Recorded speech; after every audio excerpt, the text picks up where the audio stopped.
Yes, so today again students I am going to discuss some question based on function. Okay, till exam we will revise only. You may get one question like this. Suppose if f is a function R to R, f of x is defined like this, x square plus 1, and find f inverse 17, f inverse minus 3. That you can say हमें वो element निकालना है जिसकी की image 17 है. F of x में x क्या रखें कि इमेज 17 है, इसका मतलब ये है. देखो तो हमें कैसे निकालेंगे. Let f inverse x equals to f inverse 17 equals to x, it means 17 equals to f of x, means f of x की इमेज 17 है.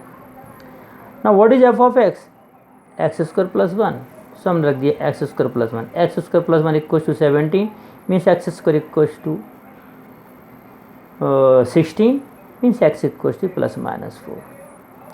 So x equals to plus minus 4, ठीक है. x equals to what is x, f inverse 17 means f inverse 17 is plus minus 4 means x में यदि 4 रखेंगे plus minus 4 तो उसका square plus 1 करने से 17 आएगा. Okay, it's like this. Suppose you have to find f inverse minus 3. That also similarly, let f inverse minus 3 equals to y means minus 3 equals to f of y. f of y will be what, y square plus 1. ये 1 इस तरफ चला गया तो minus 1 हो जाएगा. Minus 3 minus 1 minus 4, y square equals to minus 4 means y equals to root over minus 4. That is not real number. So f inverse 3 is 5, इसकी value नहीं मिलेगी. ऐसे क्वेश्चंस आ सकते हैं. सिंगल ये इसका इमेज लिखो यदि ऐसा है तो ठीक. वन मोर क्वेश्चन, कुछ मेमोरी बेस्ड क्वेश्चन आएंगे, नॉलेज बेस्ड क्वेश्चन आ सकते हैं. जैसे write domain and range of signum function. अब सिग्नम फंक्शन का डेफिनेशन आपको बता चुके हैं. That is f of x equals to mod of x upon x.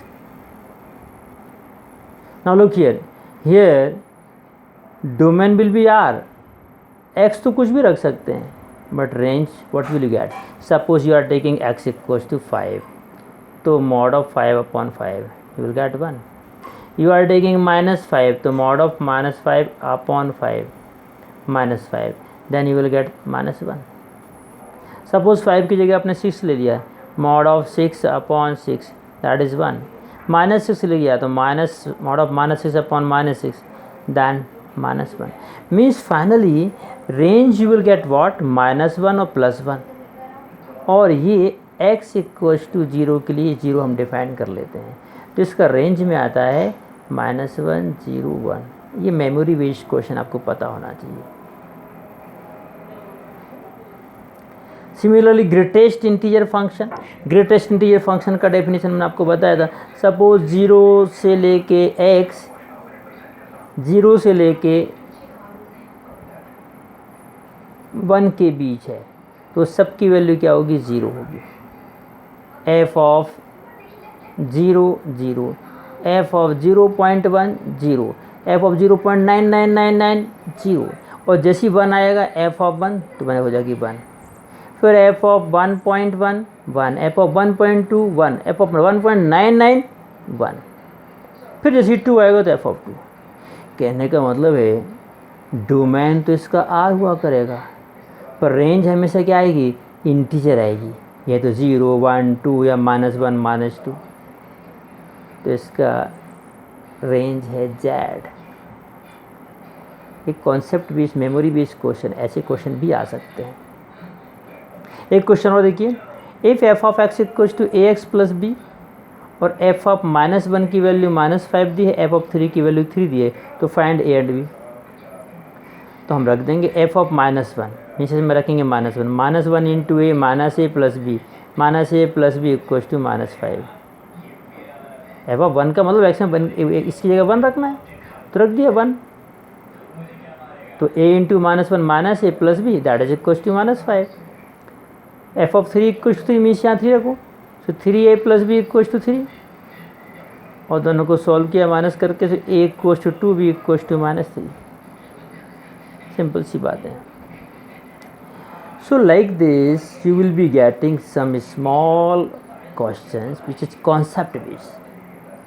आपको कॉन्सेप्ट ध्यान में रखना है, ठीक, और बहुत ही सिंपल तरीके से क्वेश्चन हो जाएंगे. कुछ कैलकुलेशन बेस्ड होंगे, कुछ कॉन्सेप्ट बेस्ड, कुछ मेमोरी बेस्ड होंगे आपके. तो कुछ में आपको 30 सेकंड लगेंगे, आपको पता है तो है, नहीं तो नहीं, किसी में 1 मिनट भी लग सकता है. Okay, so it depends on your preparation. In next video some more question I am going to discuss, and tomorrow I will send one sheet which you have to practice at home. Okay, thank you.